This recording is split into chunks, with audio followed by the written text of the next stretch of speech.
Kivyetu sisi hatujafanya hii goma ili kuwakubalisha marapa. Yeah. Sababu ukali wetu wanaujua. Sasa ukali wetu wakishaujua, sisi tunafanya huu muziki kurudisha hip hop sehemu yake. Zile flow kubwa zimerudi tena. Zile flow za kijuba gena na gena. Zile flow kubwa kichwa container tumesha vurugwa venyewe vinasema madogo wanafosi kwa kukopi na waona matozi kama dobidompi. Wazee walishasema kichwa changu ndo uchumi. Usinetee kumi haya maisha kasinema yameandikwa kwa Kirumi. Nilianza kuwa international kabla kuwa local. Kileta maneno na kubeba kwamba na hii sona imba kami na wanavimba kama kapoto kati hawanifiki. Nobody like me unanifanya nini? Yo, hata kibogoyo akifa na chapengo. Unahitaji kuwa loyo na wish kwa malengo. Usiwe mchoyo ukajiwekea mitego. Kumbuka Mathayo hajui verse za Bible.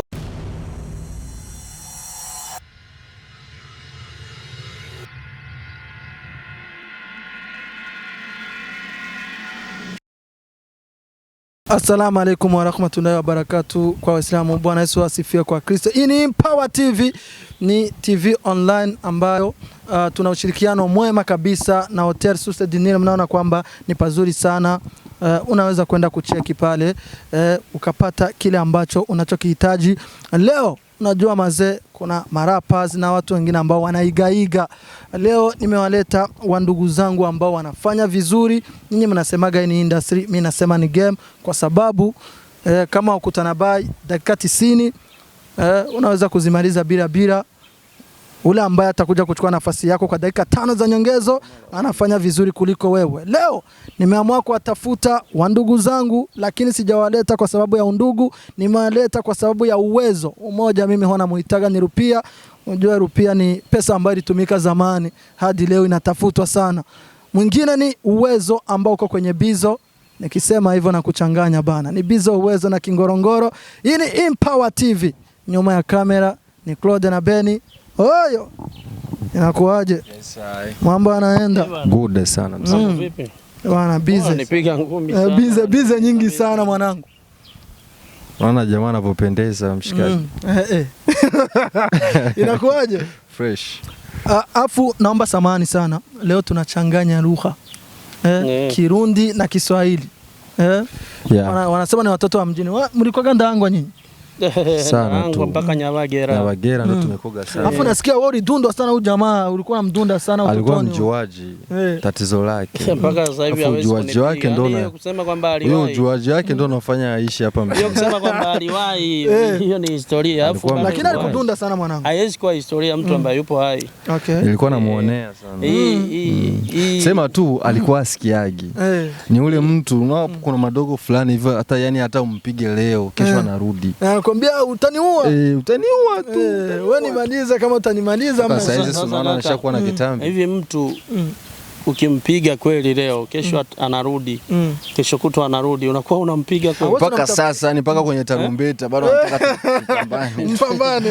Wewe unasikia kama unamtafutia kesi wewe. Unamtafutia kesi sasa, unapigwa jana, leo unarudi unatafuta kesi sasa. BIZZO uko sawa lakini? Bwana tunashukuru Mungu. Biashara yetu inaenda. Ya Mungu anasaidia pamoja na kwamba bado tupo Januari unajua. Nasikia tumeongeza na viatu ama tunaanza viatu tukaongeza nguo. Tulianza viatu tukaja mpaka kwenye nguo. Dili kibao tusimjini. Wakenya wanasema umenona. Unajua umenona bwana. Asante sana. Safi lakini maisha safi. Unaoa lini? Swala la kuoa inawezekana hata jana nimeoa. Ila siwezi kufanya matangazo siku nikioa. Kwa mawarongoye Mkirundi. Hapana hivyo vyo kurongora. Kuoa kabisa. Rasmi kabisa kufunga ndoa. Mimi sitafanya matangazo siku nikioa. Nivuge Mkirundi tu. Unajua wewe sija kuintroduce mwanangu. Hapo buda. Mbona kama tunaingiliana sasa? Hii ndo kipindi sasa exclusive ya mzee baba. Hapo pokea simu ya Wanda Boy hiyo inaita. Wanda. Tambo for respect to him. Unajua nikwambie jamaa. Pokea simu sio Ngoja nikwambie. Jamaa aliposainiwa na ile trust nobody. Yaani wale hamwamini mtu yoyote. Picha linaanza sasa. Mimi nikajiuliza sasa huyu jamaa anaenda kusaini kwenye lebo ambayo haimwamini mtu yoyote, yataaminiwa vipi? Tuanze hapo sasa tukuaminiana sote. Sababu Mwenyezi muamini mtu. Okay. Lakini pia tulifanya nao kazi vizuri alhamdulillah na mkatengeneza dude likali. Madude yametoka so kama na ex nini hapo nasikia pesa sijui ya nyumba, sijui ya hoteli kule. Imekata, wewe una chochote kaanza kumsumbua BIZZO. Hizo ni purukushani zinakuaga tu hizo, lakini na waheshimu kwa maana kuna sehemu ambayo wamenifikisha. Okay. Yeah. Okay. Shout out sana kwa jamaa ambaye alifanya yote. Mwanangu mimi nakuelewaga sana. Ni wachache sana ambao wanatoa shukrani kwa mtu ambaye aliwahi kuwasaidia, ambao kwa muda huu huwa wafanya kazi nao. Kama jamaa yako ama ndugu yako BIZZO, huwa namwambia wewe kule ulipata usaidizi wa kutosha hadi ukafunzwa kazi ambayo siwezi kuitamka. Yeah. Kingorongoro, watu wengi wanadai kwamba wewe na BIZZO huenda mkatengeneza ama mkawa kwenye kundi moja. Hizo habari zina ukweli wa kiasi gani? Siwezi nikasema ni kundi, lakini inaanza kuwa ni family. Kwa sababu from since day one tulikuwa wote. So kwa hiyo ilikuwa ni kujulikanisha, ni dunia ijue kweli kama tuko na sehemu tulitokea. So kesho ukisikia nyingine ngoma usishangae. Huko kwenye ngoma bado hatujafika. Kitu kama hicho. Mimi nilizisikia kwa sababu mimi sio yule anasema uvumi ilitoka kwa watu, nilizisikia kwamba miongoni mwa watu walikushawisha bana endapo contract yako na MA itatamatika kama itafikia tamati na kuomba usisaini nyingine kwa sababu huko ulipo umenuka. Unajua mara nyingi tunashauriana hivi na vile. Lakini ngoja kwanza BIZZO ni kakaangu. Ngoja kwanza huyu jamaa unajua kuna point ameiongea afu amekandamiza kabisa. Mimi sikuwahi kumshauri hivyo ambavyo umesema wewe. Ushauri ni kitu cha maana. Hawezi kupita njia mbaya. Mimi naona lazima nimwambie. Si kule. Unajua si kwamba nilikuwa niko sehemu nimefungwa. Hapana. Si kwamba nilikuwa nateseka. Hapana. For sure nilikuwa vizuri. Lakini ilifika kiwango contract ikaisha. Kwa hiyo mimi kusema naweza nikajiongeza nyingine contract na nyingine management ndo bado sijachukua hiyo uamuzi. Haijatuleta hiyo hapa sana, lakini mimi nikiondoka bila kuuliza hili swali nitakuwa mtangazaji gani? Niambie ni kipi haswa kilitokea, sababu za msingi zilizosababisha wewe uone bana 50 zako 50 zangu tuachane wazima bila kushikana kufutana. Kuna vitu vingi venye watu hawajui. Mimi wakati nilikuwa pale kwa Amiri, unajua Amiri ni mzazi. Alafu mimi nilivopokelewa kwa Amiri, si kwamba nilikuwa ni ule mtoto ambaye Amiri amezaa akakuza, hapana. Mimi nimezaliwa na mtu mwingine, alafu nikaja kulelewa naye. Mkaonana uko na meno yako 32 na kwake 32. Kwa hiyo sio moyo wa kila mzazi. Mwanangu uko kwenye interview. Hamna, ni kaida. Kuna mtu anahitaji viatu. Unaona? Sasa ilipofika Amiri ikaonekana kwamba yeye ni mzazi, kwa maana sio moyo wa kila mzazi kumpokea yoyote yule kwenye familia yake. Lakini wale aliwalea, aliwazaa akawakuza. Mimi naye amenichukua nishakuwa, ananiweka kwenye familia yake. Kuna wazazi wengine wanakuambia nabi wanje barana niki. Unasikia? Wewe atakuleta aje. Kwa hiyo Amiri iko na ule moyo wa uzazi. Amenipokea, akaniweka pale kwenye familia yake, tumefanya naye kazi. So sidhani kama mimi huyo nimetoka kwenye nyingine familia, naanza nikafika tu kwa Amiri, unaona Amiri tumefanya hivi. Havuga hivyo nishaki. Siniwaza kabisa kwa hivyo. Msewa njenje. Gusa. Amiri mwenyewe anaanza kaona tu dogo nimekufikisha sehemu. Ondoka bana. Ondoka.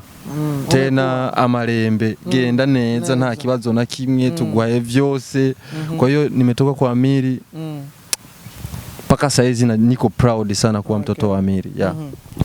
BIZZO umemsikiliza ndugu yako ameondoka kule 50 zake 50 za jamaa kule tena hana kinyongo na mtu. Ndio. Wewe nimekuuliza habari za kumshawishi, issue za kumshawishi, umesema no.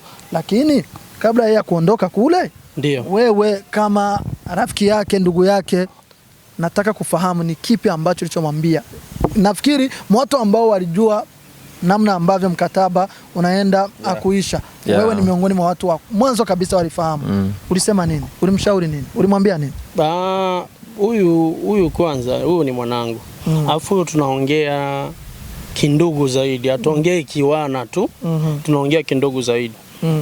Mimi nakumbuka nilikuwa naendaga mpaka studio pale anarekodi. Sometime niko pale. Na kabla ya kwenda MA hata studio alikuwa ananiitaga. Unakuta hata nyimbo zake zingine hazijatoka, mimi nazo kwenye simu nazisikiliza. Lakini pia mimi za kwangu pia anazo. Yaani ni mtu wangu ambaye nipo naye muda mwingi. Kwa hiyo swala zima la management yake sikuwahi kuingilia hata siku moja kwa sababu mimi naheshimu maamuzi ya kila mtu. Alafu huyu na Amiri walivyosaini walikotoka hata sikujua. Kwa hiyo alivyokuwa MA mimi nilifurahia tena sana. Na kipindi ananiambia kwamba bana mimi namalizia issue zangu kule nakuja tupige kazi. Nikamwambia bana fresh. Lakini pia ushauri ambao nilimpa baada ya kutoka kule ni kwamba usikubali kuendeshwa tena na management kwa sababu management zetu hapa wengi ni management hewa. Yaani wengi wanakuja kwa msanii ili wafahamike. Yaani unajua management zina sense tatu. Kuna management ambayo management ambayo inakuja kukupushi wewe. Uwe mkubwa. Mtengeneze brand. Kuna management nyingine inakuja mfano wa karibu tu. Sasa hivi msanii mkubwa wa Burundi anaweza kaona bana kuna competition. Huyu dogo atakuja kunizidi. Ana create management, watu fulani wako Ulaya wanamtafuta huyo dogo, wanamwambia wanahitaji kumsaini. Dogo akisha saini nao mkataba wanampunguza. Wanampunguza kabisa. Wanampunguza. Wanamlipa hela vizuri, wanafanya nini, project zinachelewa kutoka ili msanii wao afanye vizuri. Unanielewa? Yaani management, kuna management nyingine ya tatu ambayo ni familia. Anaweza katokea tajiri tu fulani. Akasema mdogo wangu una kipaji.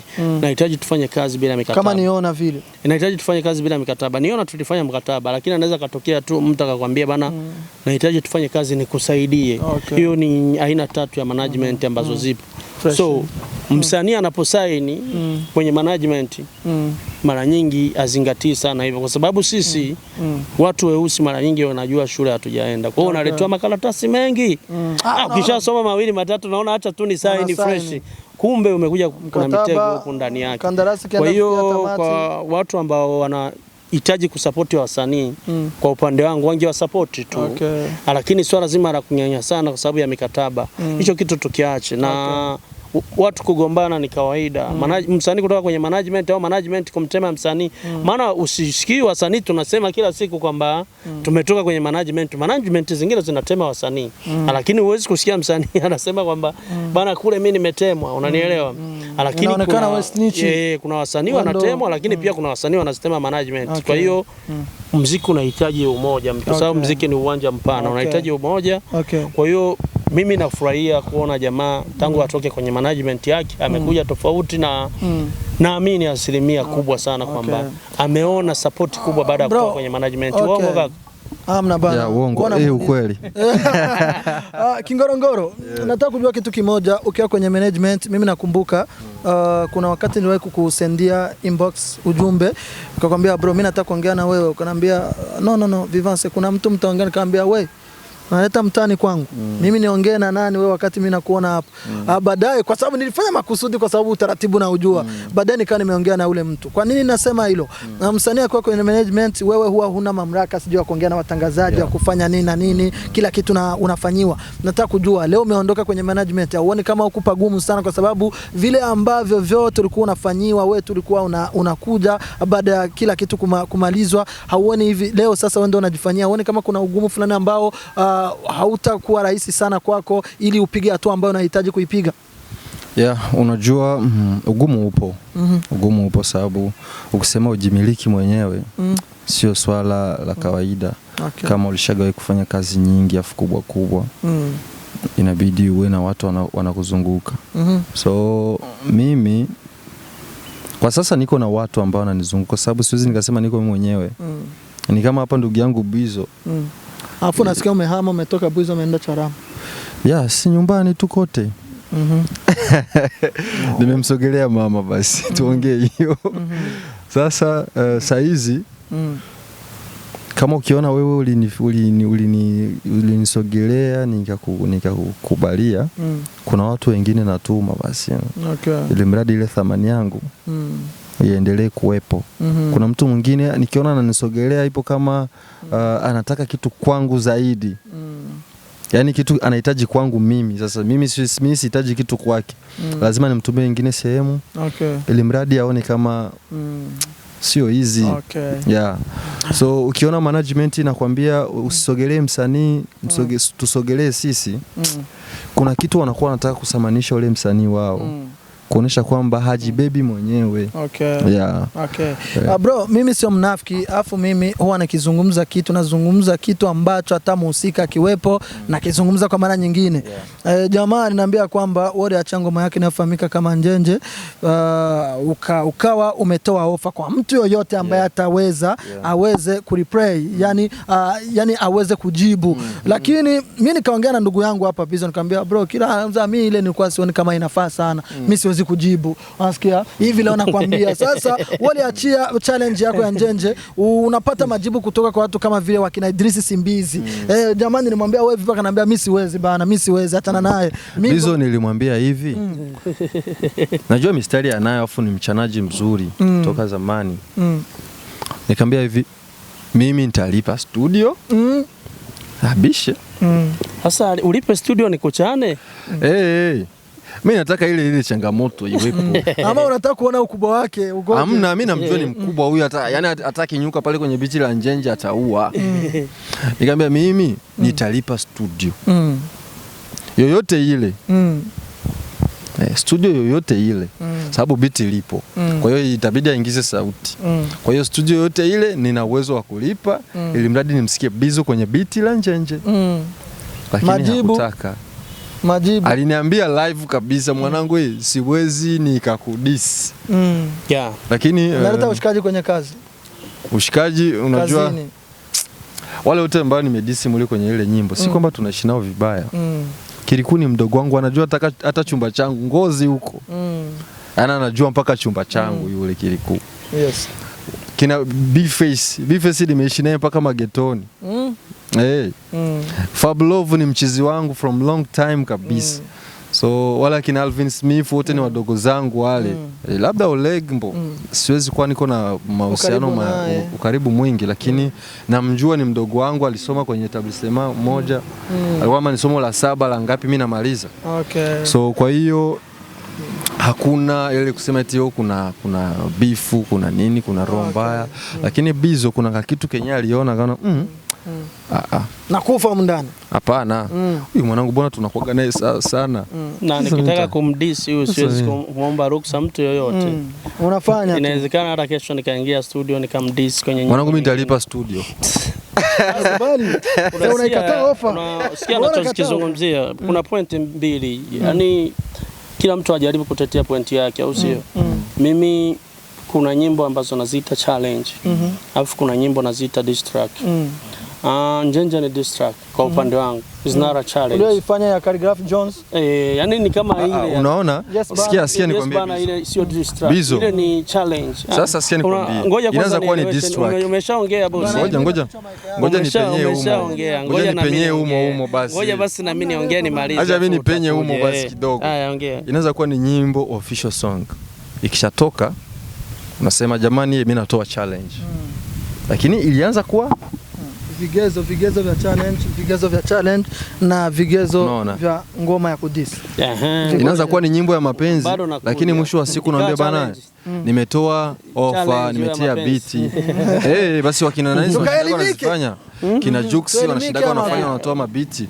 Hata nani ametoa hili na nini? Kuna cover, zile ni cover ile ya nani, ile ya nani? Mario. Ile ni cover bro. Sio cover. Cover ungeniambia nifanye cover. Ukiniambia nifanye cover. Sasa Fabulous amefanya cover. Nafanya cover. Fabulous amefanya cover. Lakini afu akaita challenge. Unasikia? Ngoja nitoe elimu pia kwa wadogo zetu ambao wanatupata, wanatusikiliza. Kuna diss track. Alafu kuna challenge. Ni nyimbo ni aina mbili ya nyimbo tofauti. Unasikia? Mimi kwenye nyimbo ya Njenje. Kingorongoro amewachana wasanii kibao, mimi hajanichana kwenye hiyo nyimbo. Unajuaje? Unajuaje hajachanwa? BIZZO hajachanwa. Mimi najua na yeye anajua. Unaandika mko pamoja? Hajachanwa mule kabisa. Haikunichana. Unasikia? So mimi siwezi kujibu kombora ambalo alikunilenga. Itakuwa kama labda Burundi inataka imjibu Mrusi leo. Unaelewa? Kama mtu wa Ukraine. Kwa hiyo mimi ni Putin. Unasikia? Kwa hiyo huyu hajanidisi mimi, alowadisi wenyewe, aloelekeza kombora. Wapo na wametajwa kwenye nyimbo. Sasa mimi naanzaje kuwa mtetezi wa wanyonge?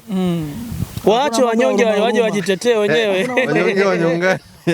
Na sio yeye tu, watu kibao tu nimeambiwa nilipiwe studio na watu zaidi ya 20 mpaka yeye mwenyewe. Sasa wanyonge wapo, nyimbo wameipata, wamjibu. Okay, mazee ni Empower TV, tuko pamoja na wanangu ni BIZZO Uwezo, sijui kama Uwezo uko kwenye BIZZO, niko pamoja na Rupia Kingorongoro, mimi huwa muitaga hivyo, The Magic yeye anajiita hivyo.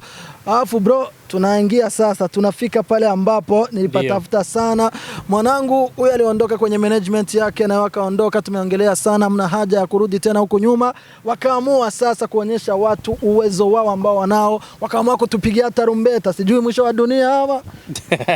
Inzamba hii herezi.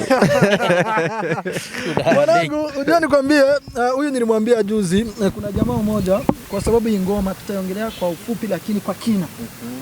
Kwa ufupi lakini kwa kina, in deep. In deep. Kuna jamaa mmoja nilimwambia anafahamika kama Faridi Kubanda, rafiki yake ya huyu jamaa. Ana FDQ. Asante sana Faridi Kubanda.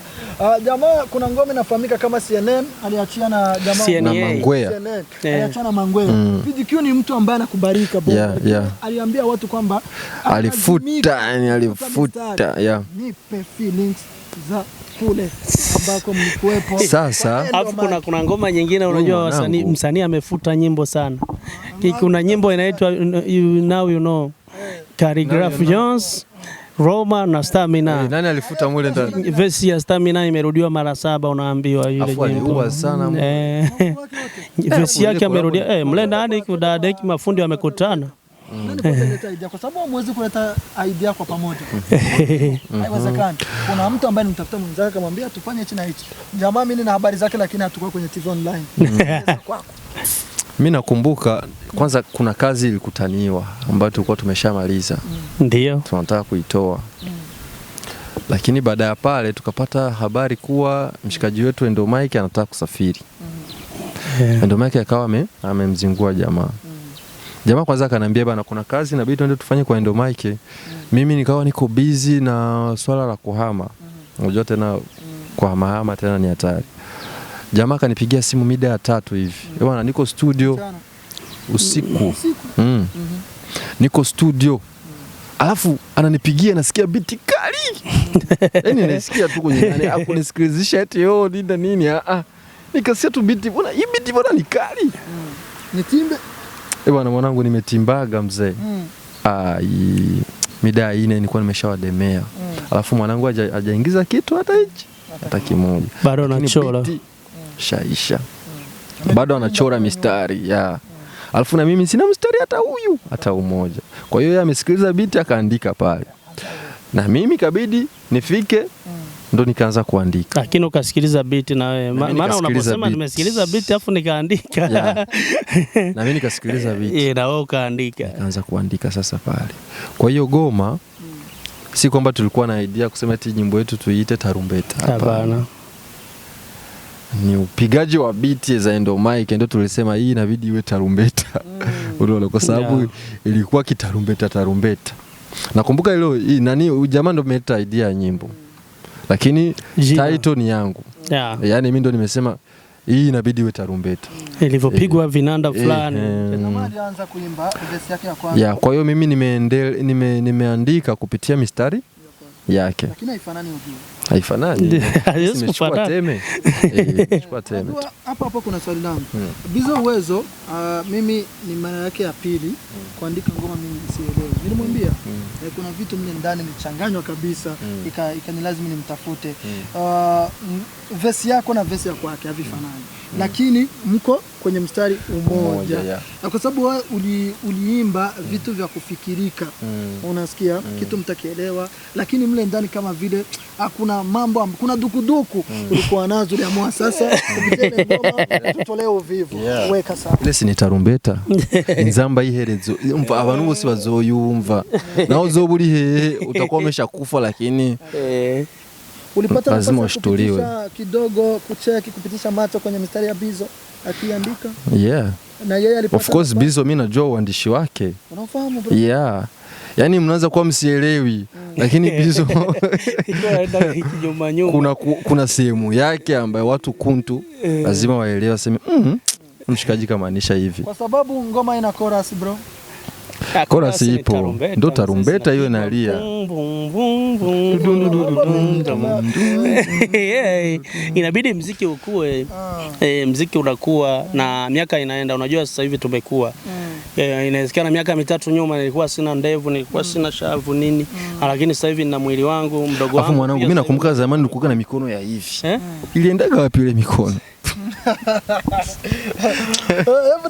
Niambia achana na bro, tupo kwenye interview unajua sasa. Unaelewa? So tunakuwa mimi kufanya muziki wa rap ni kwa sababu nimegundua kuna venye rappers wenzangu wanarahisisha vitu. Wananaamini kwamba anachokifanya kitawa challenge. Kwa hiyo ni muendelezo, lazima tukue sisi wote. Inawezekana leo nikaleta utofauti, kesho huyu akafikiria akaleta utofauti zaidi yangu, na mwingine pia. Mwisho wa siku tunachokikuza ni industry yetu ya muziki wa hip hop. Kingorongoro, ngoma yenu kuna jamaa aliniambia hii japokuwa mimi kwa muziki sio sana, haitakiwi kufanywa sijui challenge nini na nini. Hii inabidi humu ndani kuna sauti za watu ambazo zikiingia mle ndani, yani kama vile remix ya watu wengi itakuwa fresh. Kubaliana na hiyo inaswihi, tunaweza tukaifanya. Tunaweza tukaifanya anytime. Lakini tutawachagua wasanii kwa sababu kuna marapa hapa tunaita marapa, lakini sio. Sema mle ndani ujue. Unajua kuna watu wana rap, kuna watu wana rap. Yani ni sekta mbili tofauti. So tutachagua. Kuna watu ambao tutachagua. Hatuwezi kumpa mtu credit ni interview yetu. Yani ukisikia tumekutaja humo ujue wewe mashavu yako unayo. Unatajika humo. Yani usika. Sasa ngoma hii Endo Mike anatutengenezea akawa ameondoka, lakini madirector si kwamba ni moja. Na zingine ambazo ametufanyia. Mna kundi sasa. Family ndo nini? Family si Kiingereza. Crew ni enzi hizo. Zamani ndo palikuwaga issue za makundi. Lakini sasa hivi watu wanaungana. Mfano kuna makru, kuna kama Rostam. Unajua. Unasikia? Kuna watu kama Weusi, WCMP. Kuna naona wale. Unaona kuna makru unakuta kwenye hiyo crew. Tunagawaje riski sasa hapo? Riski lazima mgawane kwa sababu kuna mikataba kabla ya kazi.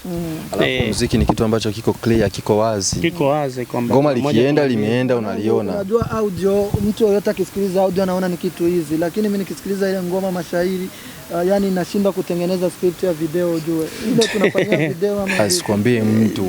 Yani piga uwa. Tunafanya nini sasa? Mwanangu tunachukua kwanza ile duka lile la mshikaji. Viatu vyote vinahamishwa vinaenda location. Picha linaanza. Hapo jua ile goma nimeenda. Sana tu. Goma limeenda afu limepokelewa. Watu wanasema goma likali. Goma limeenda limepokelewa vizuri alhamdulillah. Lakini unajua mna kazi ya kutoa elimu kwa watu waelewe. Sababu watu wengi ukiona mimi sijaelewa, unajua kuna watu 10 nyuma yangu ambao hawajaelewa. Hamna mashaka yote, tunaachia kitu afu watu ambao wafanzi wa mabosi wetu. Mimi na mstari ambao watu washaniuliza sana, lakini ngoja niuambie huo mstari. Kwa sababu nimeona mpaka mapasta wengine wananiandikia, wananiambia dogo unapotea kutokana na punchline ambayo nimefanya. Nimesema mimi ndo muhuni kama Yesu namba 1 mpaka sakafuni napandisha kama voda, lakini nimesema mimi ndo muhuni kama Yesu namba 1. Yani Yesu ni namba 1 kwa upande wake, afu mimi ni namba 1 kwenye uhuni. Yani nimemwakilisha, nimemwenzi Yesu kwamba ni namba 1 kwa wanaomkubali, afu mimi ni muhuni upande wangu ni namba 1. Yani ndo nilichokimaanisha. Wamesema kuna madogo ambao tuna support sisi watangazaji ambao hawajakutenda chochote. Hamna, wanaimba kama mimi. Yani wana uchanaji. Yani mimi nimewa inspire. Yani mstari yendo anajua kutetea sana. Unaelewa?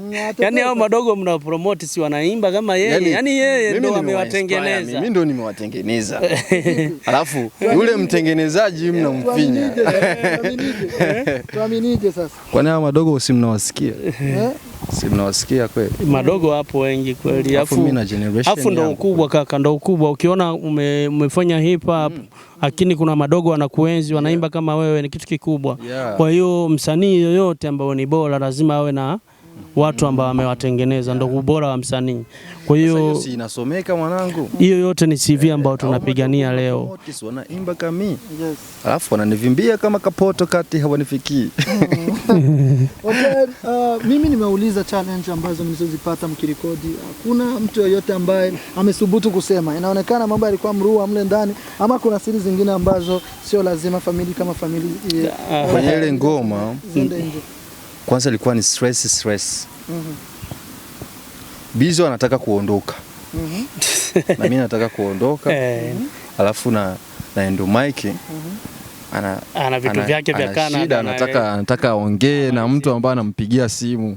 Sababu kuna panabakia siku 2 aondoke Canada.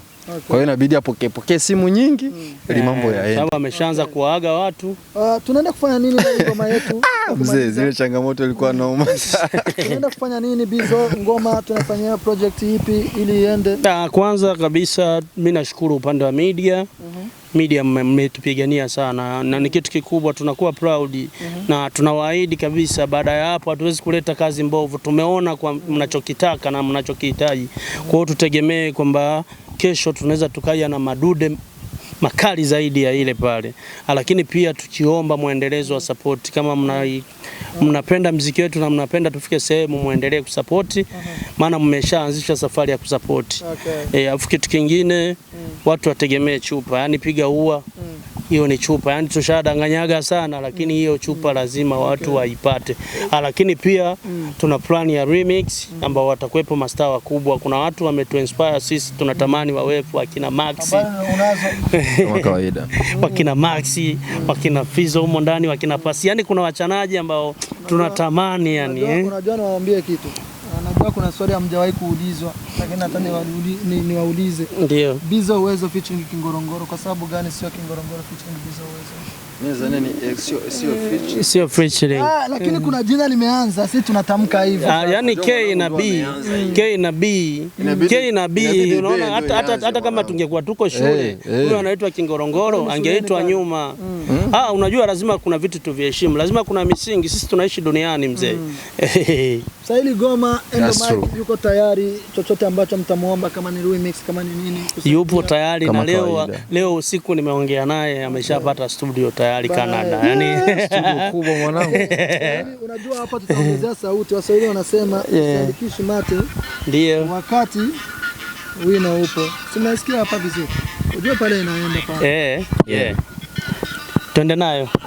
Zile flow kubwa zimerudi tena. Zile flow za kijuba gena na gena. Zile flow kubwa kichwa container tumesha vurugwa, vina venyewe vinasema madogo wanafosi kwa kukopikopi na waona matozi kama dobidompi. Wazee walishasema kichwa changu ndo uchumi, usinetee kumi. Haya maisha kasinema yameandikwa kwa Kirumi, naweza kuwa feature pisco ya dumi. Mimi ndo muhuni kama Yesu namba 1 mpaka sakafuni napandisha kama voda toba. life kadikoda soba kwenye hicho pingo jangoja na konda bado madogo anajenga hoja sikiza navyopita yule kiba wa saruti feki rappers vipanya na wafinya makusudi mamluki wanabishana kujenga hoja mibunduki alafu siishiwi na risasi na 2022 mimi nakoma na ugoda. Yeah. Nichenje. Tarumbeta hizi sasa. Izo wazitinzamba iherezo. Alipiga na mdomo hivyo ama? Hiyo ilipigwa hivyo. Yeah. I really beat ni noma mzee. Yo, nilianza kuwa international kabla kuwa local. Kileta maneno na kubeba kwamba na hii sona imba kami na wanavimba kama kapoto kati hawanifikii. Nobody like me unanifanya nini? Yo, hata kibogoyo akifa na chapengo unahitaji kuwa loyo na wish kwa malengo. Usiwe mchoyo ukajiwekea mitego. Kumbuka Mathayo hajui verse za Bible. Kose na data na usipotii kwa hizi flow mtafia jogoi wike si wike kutakucha. Ni kungoya tema kucha. King Kong aliyefamia bucha. Cheza mbali nisikuharibie future. 2022 mimi navuka maboda. Yeah. Okay, hii ni tarumbeta kama vile ambavyo tumeanza, tunaelekea mwishoni mwa kipindi, lakini nataka kujua feedback ya hii ngoma. Mimi kiupande wangu iko sawa, lakini kwa wale marappers ambao na wenyewe wanajidai kwamba wanaweza, feedback kwao, je, kuna ule yote ambaye ameshawapongeza kwa hii ngoma ama vipi? Wameamua tu kubaki na ukali wao wakachuna, hawataki kutoa sifa za bure? Kifupi kwa upande wangu, marappers wote wamechukulia nyimbo ilivyo, yani watu wameikubali ni wengi, wametuenzi ni wengi sana, yani mpaka ambao walikuwa hawakubalingi kwenye hii nyimbo this time wamekubali. Kwa hiyo ni kitu ambacho kimeonyesha love na tunawaahidi kwamba tutawaangusha next time. Kingorongoro. Feedback yoyote? Kivyetu sisi hatujafanya hii goma ili kuwakubalisha marapa. Yeah. Sababu ukali wetu wanaujua. Sasa ukali wetu wakishaujua, sisi tunafanya huu muziki kurudisha hip hop sehemu yake. Jamaa sikudanganya, lakini kaacha IP juzi bado. Afu goma kali mwanangu. Si ungenipa collabo mule mwanangu. Collabo tarumbeta. Mimi for sure katika EP ambazo za rappers wa Burundi ambazo zishatoka. Au na mimi nataka nikuombe collabo. Mimi na nyimbo yako naikubali kaka. Hata jana nilikuwa niko sehemu nikasema ile goma lazima niimbe ndani. Nitamwambia inbox. Goma gani hilo? Taje hilo. Vile miudu ile lazima nichane ndani ile ile lazima verse ya pili ya kwangu mzee. Yeah. Ganyi mnaendelea mnaongea. Family zaidi. Kingorongoro, mimi nimefurahi kuwa na wewe. Thank you. Thanks kwa time yako. Mimi niseme aje sasa? Mimi acha niseme thank you sasa. Yaani mimi ndo inabidi nishukuru. Ulishakuwa na mpenzi hivi? Ulishakuwa na mpenzi? Sasa mwanangu, hilo sio swali. Kwani umemwona shoga huyo? Mwanaume huyo. Mwanaume unamuulizaje ana mpenzi mwanaume? Bana. Tatizo umeongea, jibu uliza swali sasa. Wewe nimemuuliza umeoa, akasema hamna bana, sijua kakatakata huko nyuma. Hapana, nimekatakata. Yeah. Okay. Mimi na mpenzi, mwanaume anakosaje mwanamke bwana? Wewe vipi? Au wewe single? Ngoja tukuulize ndugu mtangazaji. Wewe single? Wewe nimekuinvite ama ndo kaniinvite? Sasa sinatakiwa unisikilize. Wewe ushaniuliza maswali 90. Pamoja na wanangu Kingorongoro, na Mibeni na Claude.